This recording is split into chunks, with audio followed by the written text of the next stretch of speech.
Hi guys, if you want to fix OTG not working problem on your Redmi A7, then you don't need to stress about it.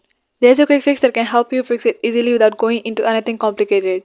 If this made things easier for you, do support the video by liking it and don't forget to subscribe for more simple fixes. Alright, let's fix it.